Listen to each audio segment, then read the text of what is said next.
हाँ जी, नमस्कार आप सभी को।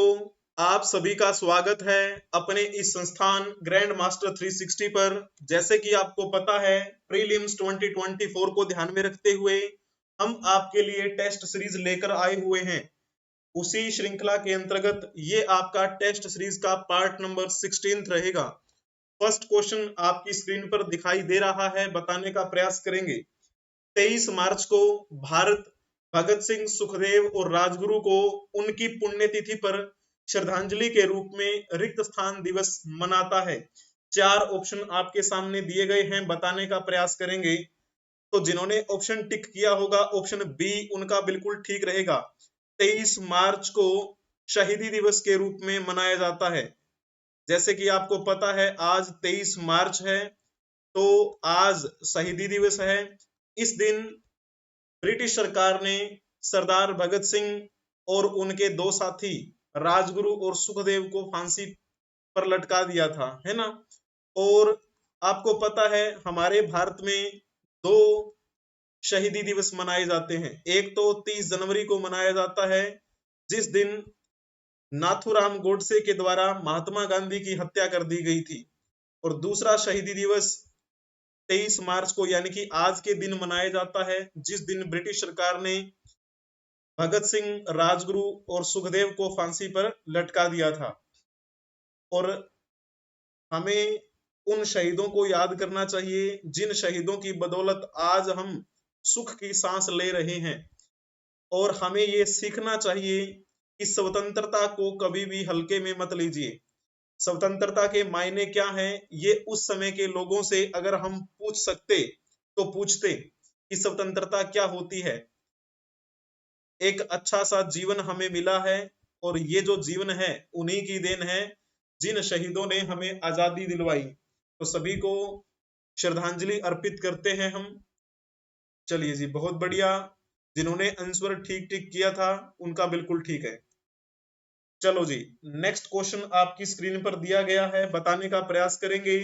अस्पृश्य समुदाय के लोगों को लक्षित कर प्रथम मासिक पत्रिका विटाल विध्वंसक किसके द्वारा प्रकाशित की गई थी? विटाल विध्वंसक नामक पुस्तिका किसके द्वारा प्रकाशित की गई?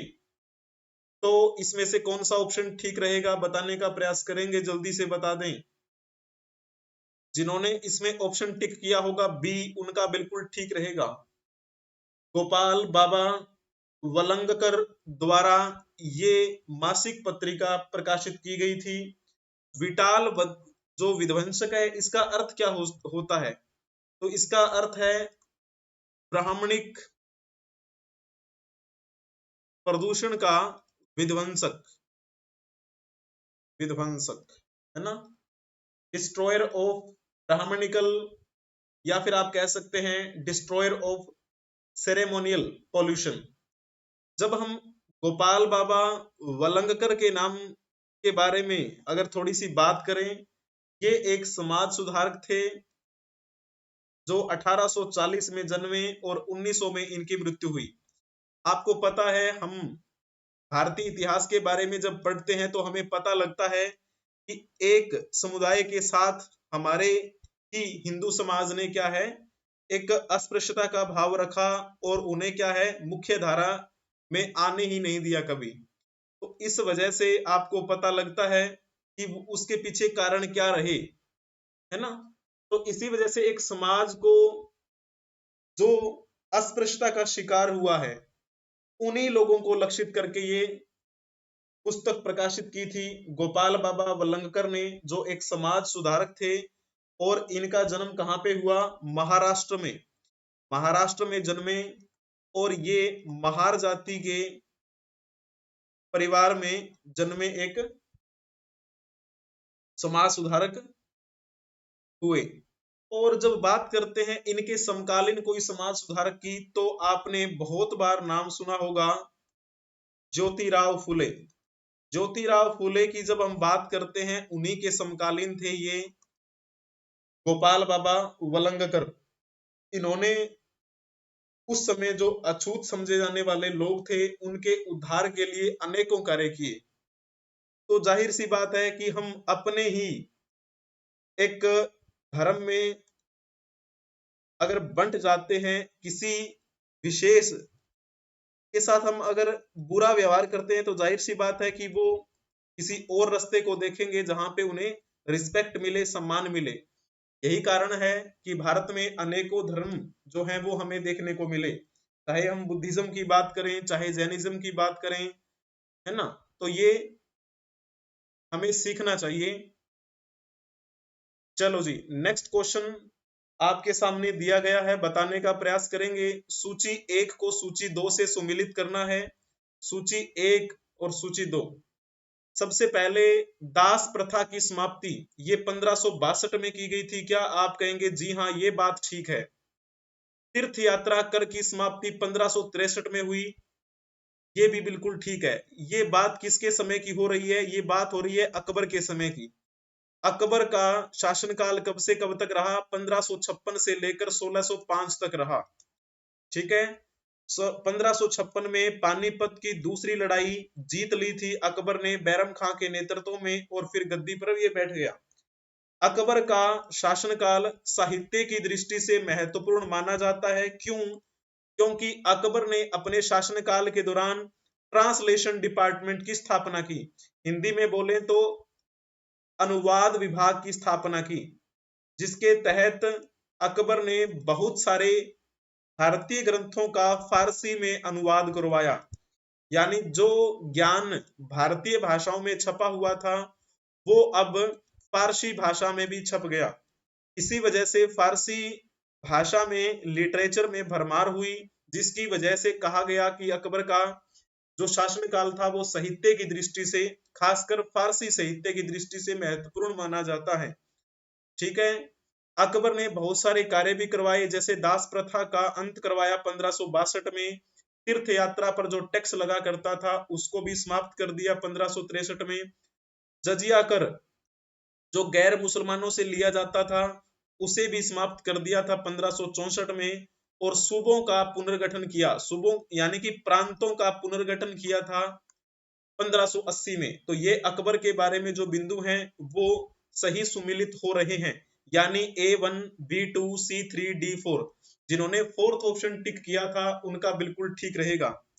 जैसे हम बात कर रहे थे ट्रांसलेशन डिपार्टमेंट की, तो इस ट्रांसलेशन डिपार्टमेंट यानी अनुवाद विभाग के तहत अकबर के समय में बहुत से भारतीय ग्रंथों का फारसी में अनुवाद हुआ।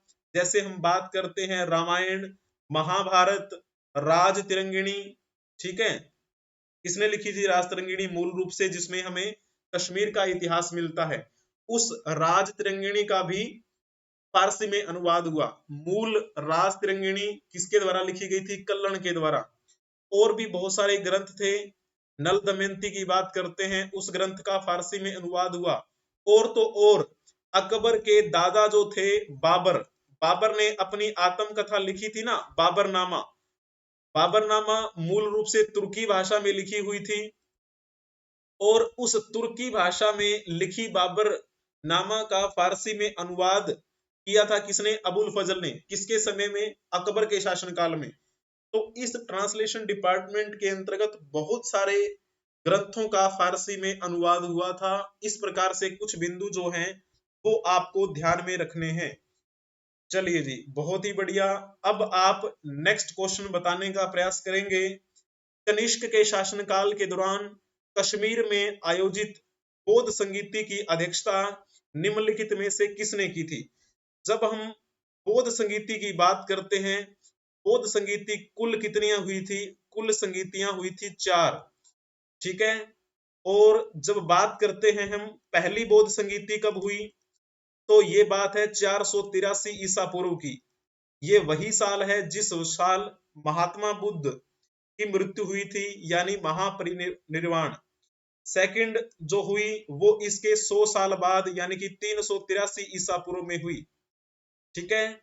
और चतुर्थ थर्ड बौद्ध संगीति की बात करते हैं तो लगभग 250-51 के आसपास की बात है जब ये बौद्ध संगीति हुई सम्राट अशोक के समय में। चतुर्थ बौद्ध संगीति जो हुई थी वो कब हुई थी? वो हुई थी 78 ईस्वी में, यानी फर्स्ट सेंचुरी। और जब आपसे क्वेश्चन में पूछा गया है कनिष्क के समय में जो हुई थी वो कौन सी थी? वो थी फोर्थ यानी फोर्थ बौद्ध संगीति हुई थी कनिष्क के समय में। इसमें अध्यक्षता किसने की थी? तो नाम आता है वसुमित्र का। जिसने ऑप्शन टिक किया होगा, ऑप्शन थर्ड उनका बिल्कुल ठीक रहेगा, वसुमित्र। और कश्मीर के कौन सी जगह पे हुई थी ये? तो कुंडलवन जगह है कश्मीर में। कुंडलवन कश्मीर में चतुर्थ बौद्ध संगीति का आयोजन सम्राट कनिष्क के समय में किया गया। और इस चतुर्थ बौद्ध संगीति में अध्यक्षता करने वाले व्यक्ति कौन थे? वसुमित्र। अध्यक्ष बने वसुमित्र। और इस चतुर्थ बौद्ध संगीति में उपाध्यक्ष की भूमिका कौन निभा रहे थे? तो नाम आता है अशव घोष का। वसुमित्र और अशव घोष दोनों ही बुद्धिज्म के अच्छे विद्वान थे, अच्छे लेखक भी थे। जब बात करते हैं वसुमित्र के द्वारा जो रचना लिखी गई उसका नाम क्या था? तो नाम आता है महाविभास सूत्र। इन्हीं के नेतृत्व में इसकी लेखन कार्य की पूर्ति हुई। और जब बात करते हैं अशव घोष के बारे में, उन्होंने दो रचनाएं लिखी थी। एक का नाम तो आता है सूत्रालंकार, और एक जो रचना इनके द्वारा और लिखी गई उसे हम बोलते हैं बुद्ध चरितम। बुद्ध चरितम यानी अगर संधि विच्छेद करें तो बुद्ध प्लस में चरितम, यानी कि महात्मा बुद्ध के चरित्र का वर्णन किया गया है। इस बुद्ध चरितम को बौद्धों की रामायण के नाम से जाना जाता है, बौद्धों की रामायण। ठीक है। अब थोड़ा सा कनिष्क के बारे में जान लेते हैं। कनिष्क कौन थे? ये कनिष्क सबसे शक्तिशाली राजा थे, जिनको हम सम्राट कनिष्क के नाम से जानते हैं। किस वंश के सबसे शक्तिशाली राजा थे? तो कुषाण वंश के। कुषाण वंश के सबसे शक्तिशाली राजा सम्राट कनिष्क के समय में ये चतुर्थ बौद्ध संगीति हुई 78 ईस्वी में। 78 ईस्वी में एक काम तो ये हुआ कि चौथी बौद्ध संगीति का आयोजन किया गया। और दूसरा काम क्या हुआ? 78 ईस्वी में इनका राज्याभिषेक भी हुआ। और 78 ईस्वी में ही तीसरा काम क्या हुआ था? सम्राट कनिष्क ने शक संवत की शुरुआत की, शक संवत। और यही शक संवत अब हमारे भारत का राष्ट्रीय संवत स्वीकार किया गया है। ठीक है। इस प्रकार आपको ये कुछ बिंदु जो हैं वो आपको ध्यान में रखने हैं। तो ठीक है, बहुत बढ़िया। जिन्होंने ऑप्शन टिक किया होगा थर्ड ऑप्शन, उनका बिल्कुल ठीक रहेगा। नागार्जुन जो थे, नागार्जुन के द्वारा लिखी गई रचना कौन सी है? तो नाम आता है इसमें माध्यमिक सूत्र। माध्यमिक सूत्र, जिसमें सापेक्षता के सिद्धांत के बारे में बताया गया है। तो थोड़ा सा ही अंतर है। महाविभास सूत्र वसुमित्र के द्वारा लिखित है, माध्यमिक सूत्र नागार्जुन के द्वारा लिखित है। ठीक है जी, बहुत ही बढ़िया, जिन्होंने ऑप्शन सही टिक किया था। अब नेक्स्ट क्वेश्चन के बारे में बताने का प्रयास करेंगे, जल्दी से बताएंगे कौन सा ठीक रहेगा। अशोक के लघु शिलालेख भारत के विभिन्न भागों में पाए जाते हैं। निम्नलिखित में से कौन सा Ashokan minor rock edicts Karnataka का खोज स्थान नहीं है? यानी कि जो कर्नाटक में नहीं है वो बताना है। कौन सा ऑप्शन इसमें से ठीक रहेगा? तो इसमें जिन्होंने ऑप्शन टिक किया होगा थर्ड ऑप्शन, यानी कि रूपनाथ शिलालेख, उनका बिल्कुल ठीक रहेगा। रूपनाथ शिलालेख अगर कर्नाटक में नहीं है तो फिर कहां है? आप कहेंगे रूपनाथ शिलालेख ये तो जी मध्य प्रदेश में पड़ता है। मध्य प्रदेश में जबलपुर जगह है, जबलपुर। जबलपुर के पास में कैमूर की पहाड़ियां, उस कैमूर की पहाड़ियों के आसपास आपको ये दिखाई देगा रूपनाथ अभिलेख, जो सम्राट अशोक से संबंधित है। बाकी जो तीन ऑप्शन बच गए वो तीनों के तीनों कहां पे हैं? वो तीनों के तीनों कर्नाटक में ही है। ठीक है, तो तीनों ही कर्नाटक में है। अब एक एक करके अगर देखें कर्नाटक के कौन कौन से डिस्ट्रिक्ट में है। ब्रह्मगिरी शिलालेख कर्नाटक के चित्रदुर्ग जिले में है, चित्रदुर्ग। ठीक है। और जब बात करते हैं गवी मठ के बारे में, गवी मठ कर्नाटक के कोप्पल डिस्ट्रिक्ट में है, कोप्पल डिस्ट्रिक्ट। मास्की अभिलेख की बात की जाए तो मास्की अभिलेख कर्नाटक के रायचूर जिले में है। ठीक है। इस प्रकार से आपको कुछ बिंदु दिखाई यहाँ पर दे रहे होंगे, आपको क्लियर भी हो गया होगा, है ना। चलो जी, अब इसके बारे में बताने का प्रयास करेंगे। निम्नलिखित भक्ति संतों पर विचार कीजिए। 3 संतों के नाम यहाँ पर दिए गए हैं, दादू दयाल, गुरु नानक, त्यागराज। आपको बताना है कि इनमें से कौन से वो संत हैं जो उस समय उपदेश देते थे जब लोधी वंश का अंत हुआ तथा बाबर सत्तारूढ़ हुआ। जब हम दिल्ली सल्तनत की बात करते हैं, दिल्ली सल्तनत का अंतिम वंश लोधी वंश था। लोधी वंश 1451 से लेकर 1526 तक सत्ता में रहा। इस लोधी वंश में कुल 3 सुल्तान हुए। पहला बहलोल लोधी हुआ। बहलोल लोधी जो था वो 1451 से 1489 तक रहा। बहलोल लोधी के बाद में इसका बेटा सिकंदर शाह लोधी गद्दी पर बैठा, जो 1489 से लेकर 1517 तक रहा। और बाद में यहाँ पर कौन बैठा, इब्राहिम लोधी। तो ये 3 इसमें सुल्तान हुए और ये इब्राहिम लोधी 1517 से 1526 तक रहा। जब हम बात कर रहे होते हैं इस लोधी वंश के तीसरे सुल्तान इब्राहिम लोधी के बारे में, उसी समय में बाबर आ जाता है यहाँ पर, और बाबर की और इब्राहिम लोधी की लड़ाई हुई। बाबर ने इस लड़ाई में तोपों का इस्तेमाल किया। बाबर के मुख्य तोपची जो थे वो 2 थे, एक का नाम था अली और एक का नाम था मुस्तफा। ठीक है, तो अली और मुस्तफा की बदौलत बाबर ने अपनी जो रणनीति थी उसको बेहतरीन बनाया और बाबर ने ये युद्ध जीत लिया। और इब्राहिम लोधी की यहीं पर मृत्यु हो गई। इब्राहिम लोधी का मकबरा भी कहां बन गया, पानीपत में। तो दिल्ली सल्तनत का ऐसा सुल्तान जो युद्ध भूमि में मारा गया, इब्राहिम लोधी का नाम आप लिख दीजिएगा। और फिर यहाँ पर बाबर ने क्या किया, बाबर ने 1526 में मुगल साम्राज्य की नींव रख दी। और बाबर का फिर शासनकाल कब से कब तक रहा, 1526 से लेकर 1530 तक रहा। और बाबर ने अपनी जो ये कहानी है एक आत्मकथा के रूप में लिख दी, जिसे हम कहते हैं बाबरनामा, तुजुक ए बाबरी। बाबर ने ये तुर्की भाषा में लिखी थी। ठीक है, जब फिर अकबर का शासनकाल शुरू होता है, उस समय अबुल फजल ने बाबर की इस आत्मकथा का फारसी में अनुवाद कर दिया था। ठीक है, ये जो सारी की सारी घटना है कि किस प्रकार से इब्राहिम लोधी को हराया था बाबर ने, और बाबर यहाँ पर सत्तारूढ़ हुआ, बाबर ने किस प्रकार से स्थापना कर दी मुगल साम्राज्य की, ये सारी की सारी कहानियां जब बीत रही थी, उस समय यहाँ पर कौन से संत उपदेश दिया करते थे, तो गुरु नानक देव जी। आपको टिक करना है सेकंड ऑप्शन, केवल 2, यानी कि केवल गुरु नानक देव जी थे वो जो उस समय उपदेश दिया करते थे। ठीक है जी, इस प्रकार से ये बिंदु आपको ध्यान में रखने हैं। अब अगर हम गुरु नानक देव जी के बारे में थोड़ा सा जानने का प्रयास करेंगे, गुरु नानक देव जी का जन्म 1469 ईस्वी में हुआ और ये 1539 तक रहे। तो इन्हीं के समकालीन ये घटनाक्रम हुआ। नानक देव जी जो थे वो एक ईश्वर में विश्वास रखते थे, यानी कि ईश्वर एक है। ईश्वर एक है, इस मान्यता को क्या बोलते हैं, एकेश्वरवाद। तो गुरु नानक देव जी एकेश्वरवाद में विश्वास रखते थे तथा निर्गुण ब्रह्म की उपासना पर बल दिया करते थे। ईश्वर की एकता के आधार पर ही उन्होंने हिंदू और मुस्लिम एकता पर बल दिया और उनको नजदीक लाने का प्रयास किया। कहा जाता है कि वे अवतारवाद में विश्वास नहीं करते थे।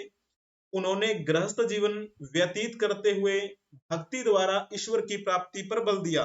जैसे कि आपको पता है उनकी शादी भी हुई थी, है ना। तो वो गृहस्थी जीवन व्यतीत किया करते थे और फिर भक्ति द्वारा ईश्वर की प्राप्ति पर वो बल देते थे, यानी कि ऐसा संदेश उन्होंने दिया। जो भी धार्मिक कर्मकांड थे, आडंबर हमारे समाज में फैले हुए थे, उनको दूर करने का प्रयास किया, उनकी उन्होंने निंदा की। ठीक है, गुरु नानक देव जी वही हैं जिन्होंने सिखिज्म की शुरुआत की थी। और सिखिज्म की शुरुआत करने के बाद जब बात आई कि दूसरे गुरु कौन बनेंगे, गुरु की गद्दी पर कौन बनेंगे, तो इनके शिष्य थे एक जिनका नाम था लहणा जी। ठीक है, लहणा जी को गुरु की गद्दी पर बैठाने का इन्होंने निर्णय लिया और लहणा जी बाद में अंगद देव के नाम से प्रसिद्ध हुए। गुरु अंगद देव जो दूसरे गुरु बने थे। हालांकि बनाने को तो ये अपने बेटों को भी गुरु बना सकते थे, लेकिन इन्होंने अपने शिष्य को गुरु बनाया, ये बहुत बड़ी बात है। और ऐसा जो निर्णय ले सकते हैं वो एक गुरु ही ले सकते हैं। दादू दयाल की बात करते हैं तो दादू दयाल जो है ना, वो तो थोड़े समय बाद की बात है कि इनका जन्म हुआ था।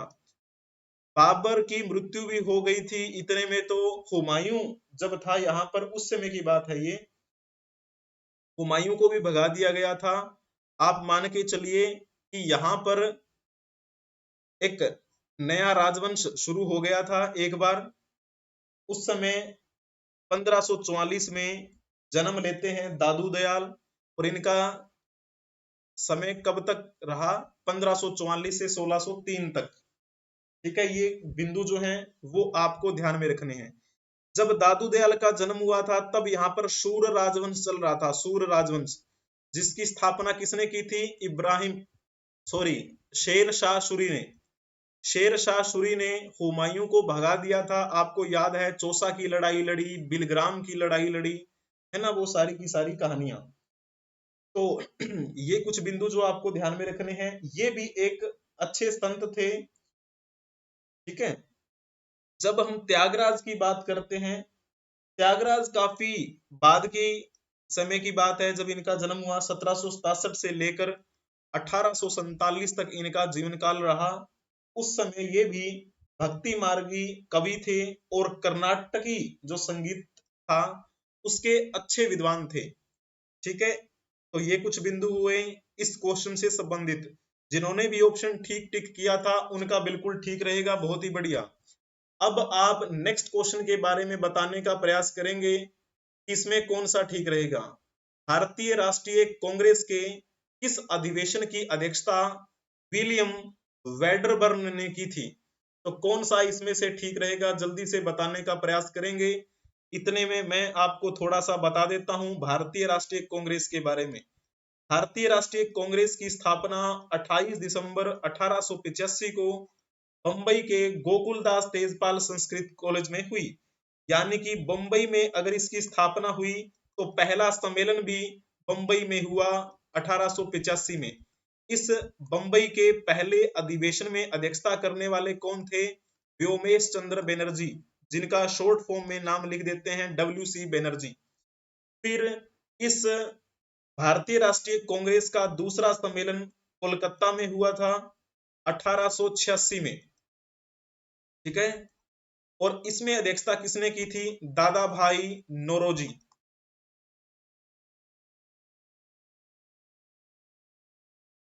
तीसरा सम्मेलन 1887 में कहा हुआ?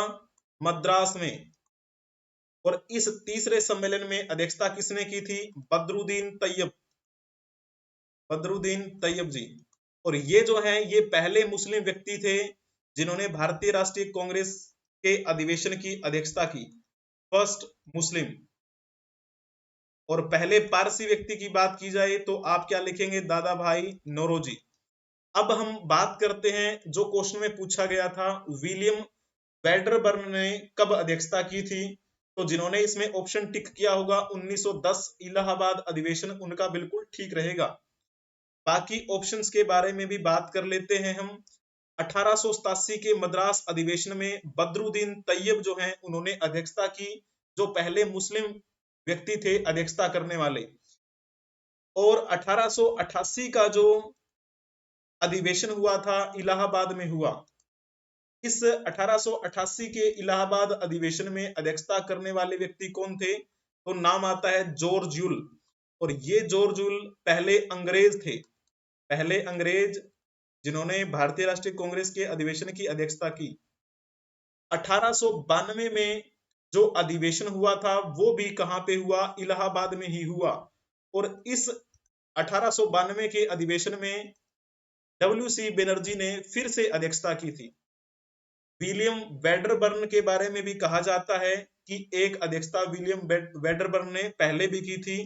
कब की बात है वो?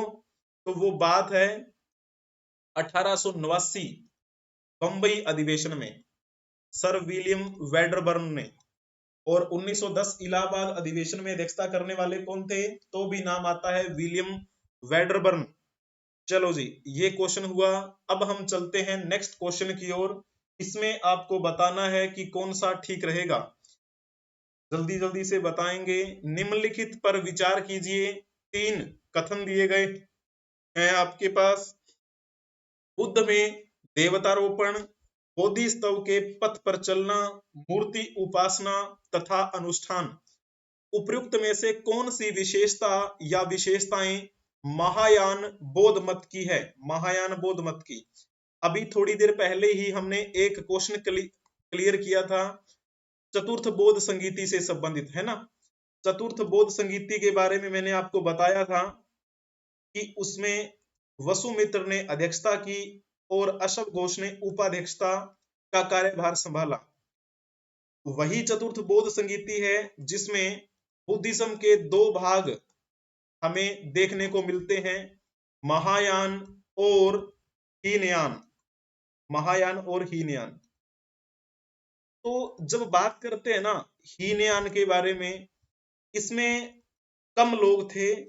वो लोग थे इसमें जो महात्मा बुद्ध को एक क्या माना करते थे, एक समाज सुधारक माना करते थे।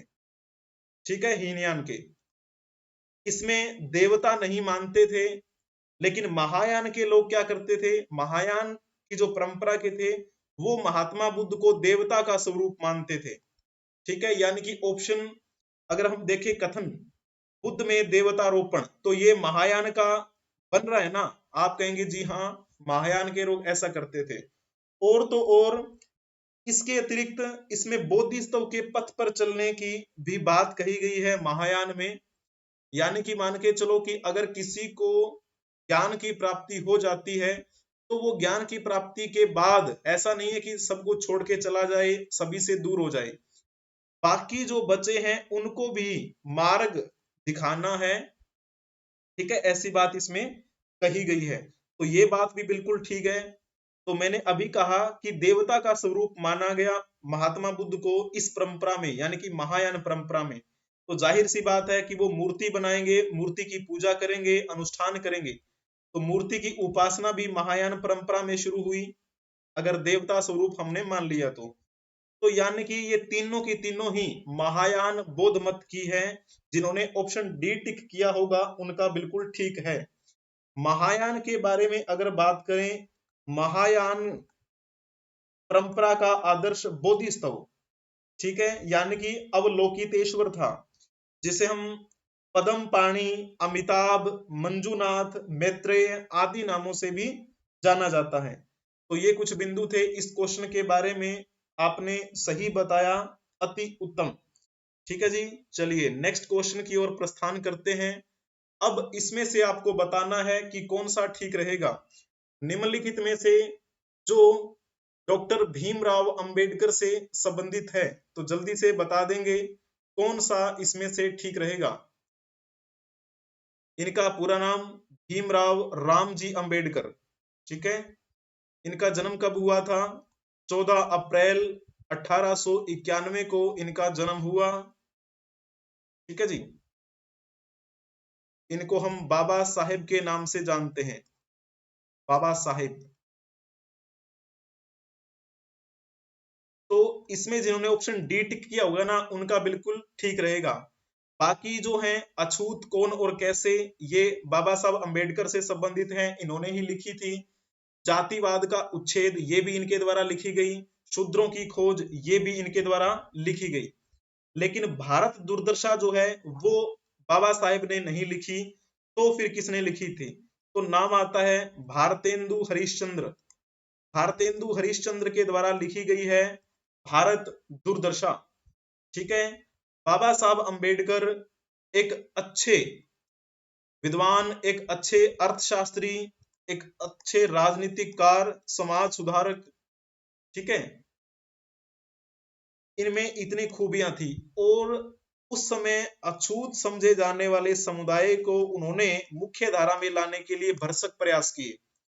ठीक है, और दलित बौद्ध आंदोलन को भी प्रेरित किया। भारत के प्रथम विधि एवं न्याय मंत्री भी बने। भारतीय संविधान के जनक के रूप में माना जाता है।